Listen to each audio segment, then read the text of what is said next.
लोक कथाएं इतनी पुरानी है कि कोई भी नहीं बता सकता कि उन्हें पहले पहल किसने कहा होगा। लोक कथाएं एक कान से दूसरे कान में, एक देश से दूसरे देश में जाती रहती है। एक स्थान से दूसरे स्थान पर जाने पर इन कथाओं का रूप रंग भी बदलता जाता है। एक ही कहानी अलग अलग जगहों में अलग अलग ढंग से कही सुनी जाती है। इस तरह लोक कथाएं हमेशा नई बनी रहती है। लोक कथाओं में सबसे बड़ी विशेषता यह है कि इनमें पशु पक्षी, सुर असुर, देव परियां, पेड़ पौधे, प्रकृति का मानवीकरण, चमत्कार आदि सब कुछ होने के बावजूद मनुष्य के दुख सुख और उसकी अभिलाषाओं का तृप्ति निहित रहती है। तो अब देखते हैं कि नट नटी नाम का यह दिलचस्प लोक कथा। एक समय की बात है। महेंद्रगढ़ में राजा सोमदेव राज करते थे। उनके राज्य में गजानन नाम का एक ज्ञानी पंडित रहता था। वह प्रतिदिन बोर होने पर पूजा अर्चना के बाद राजभवन जाता था। वह राजा के मस्तक पर चंदन का तिलक लगाता और राज्य की गृहदशा पर चर्चा करता था। बचपन से राजा सोमदेव की जादू के खेलों में रुचि थी। वे स्वयं भी थोड़ा जादू जानते थे। वे अपने कद को छोटे करके लोटे की नली से बाहर निकल आते थे। यह राजा का प्रिय खेल था। राजा रोज पंडित को यह खेल दिखाते और पंडित राजा की प्रशंसा के फूल बांधे था। महाराज, आप कमाल के जादू को जानते हैं। इस तरह के जादू पूरे दुनिया में और कोई नहीं दिखा सकता है। राजा अपनी प्रशंसा सुनकर फूले नहीं समाते और पंडित को रोज दक्षिणा में एक सोने की मोहर देते थे। एक दिन पंडित को हरदेव चौधरी के लड़के का लगन लेकर दूर के एक गांव जाना था। अगले दिन सवेरा तक लौट पाना संभव नहीं था। वह से दक्षिणा में अच्छी रकम मिलने वाली थी। पंडित राजा से मिलने वाली सोने की मोहर भी नहीं छोड़ना चाहता था। पंडित ने अपने बेटे लक्ष्मण को पूरी बात समझाया और अगले दिन राजभवन जाने के लिए कहा। लक्ष्मण बड़ा खुश था। बार बार मन में दोहरा रहा था कि कल कैसे राजा को तिलक लगाएगा, कैसे राजा की प्रशंसा करेगा। पूरी रात इन्हीं ख्यालों में कट गई।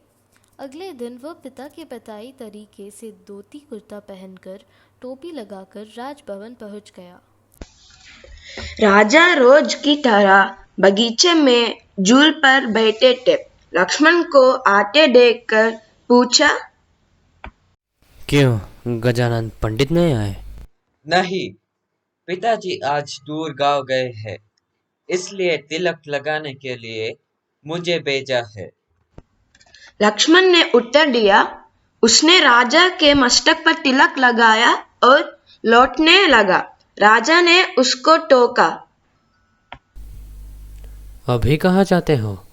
ठहरो, तुम्हें अपने जादू का कमाल दिखाता हूँ। राजा ने हमेशा की तरह अपना कण छोटा किया और पास रखे पानी के लोटे में डुबकी लगाई। फिर नली से बाहर निकल आया।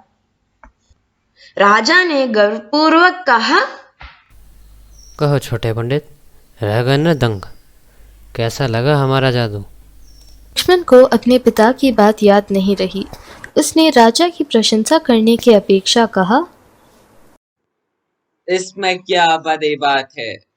थोड़ा सीख लेने पर कोई भी कर सकते हैं।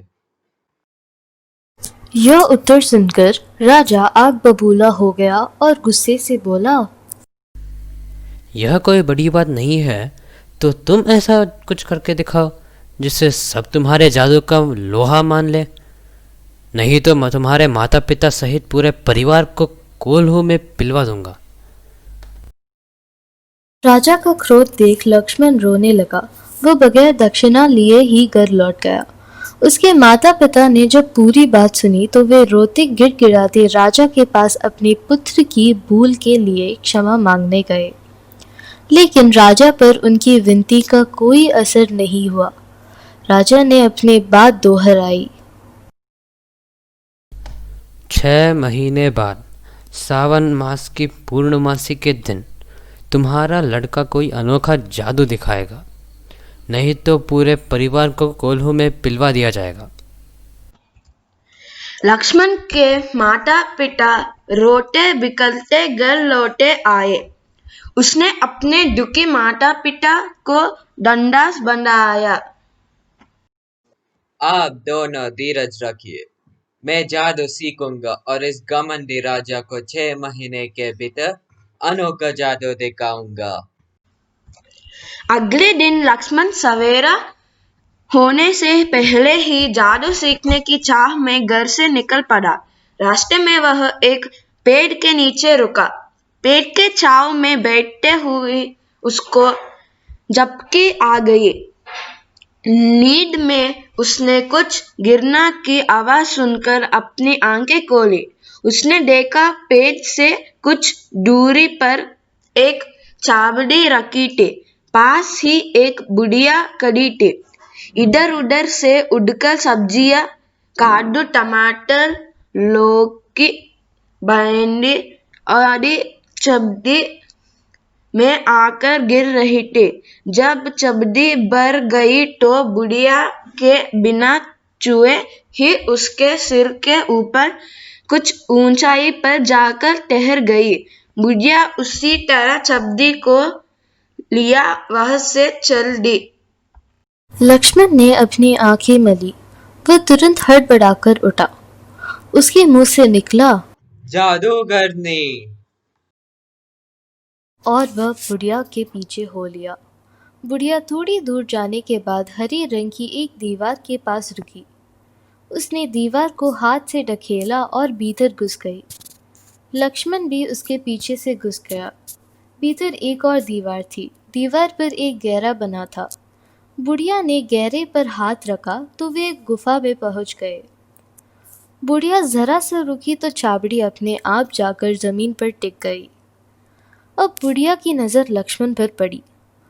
उसने कड़ककर पूछा, कौन है तू? यह कैसे घुस आया है? लक्ष्मण ने अपनी पूरी कहानी रोते हुए बुढ़िया को सुनाई। बुढ़िया का मन पिघल गया। उसने लक्ष्मण को अपने साथ रहने की अनुमति दे दी, लेकिन एक चेतावनी भी दी कि उसकी मर्जी के बगैर वह गुफा से बाहर नहीं जा सकता है। लक्ष्मण ने यह बात स्वीकार कर ली।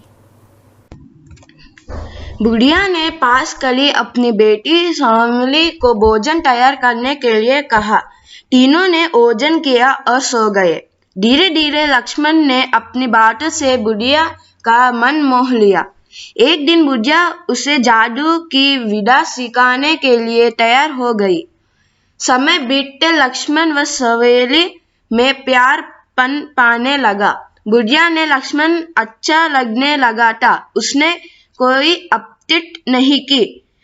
खुशी से उसने दोनों की शादी करवा दी। लक्ष्मण को अपने नगर से निकले 5 महीने बीत गए। अब वह जादू के खेल में पारंगत हो गया था। उसने अपना और सावली का नट नटी का पेश बनाया और राजा के पास गया और राजा से कमाल का मर्जीवनी का खेल दिखाने की इजाजत ले ली और समय पर खेल शुरू हो गया। लक्ष्मण और सावली नट नटी के वेश में मैदान में आए। जनता के बीच गहरे में उन्होंने एक चक्कर लगाया। सब ने तालियों से उनका स्वागत किया। नट बने लक्ष्मण ने सूत का एक गोला आकाश की तरफ उछाला। आकाश और धरती के बीच दगे का एक पुल बन गया। आकाश में कोहल मच गया।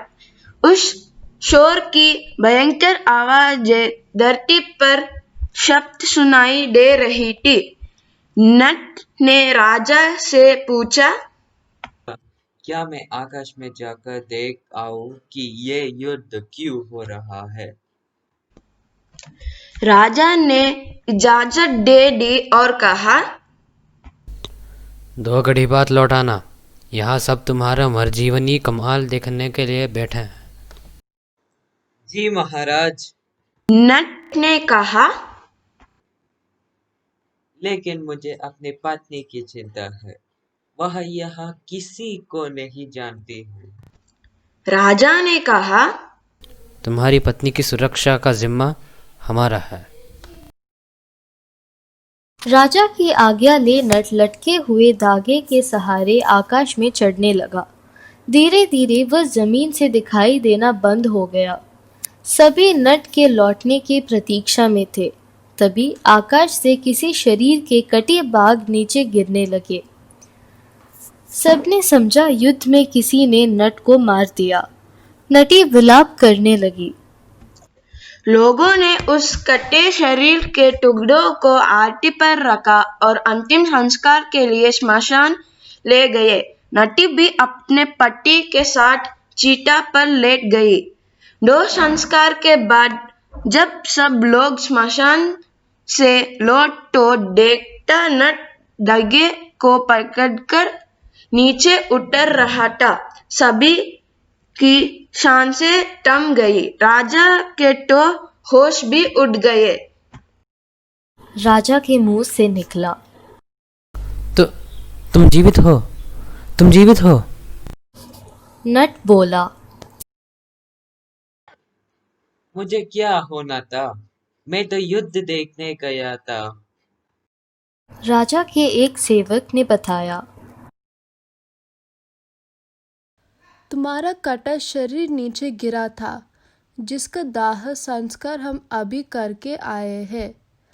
तुम्हारी पत्नी भी अपने पतिधर्म को पूरा करने के लिए चिता में भस्म हो गई।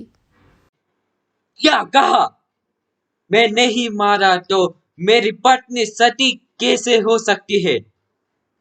लगता है राजा का मन मेरी पत्नी पर आ गया है। नट ने क्रोधपूर्वक कहा। नट की बातों से सभी हैरान परेशान थे।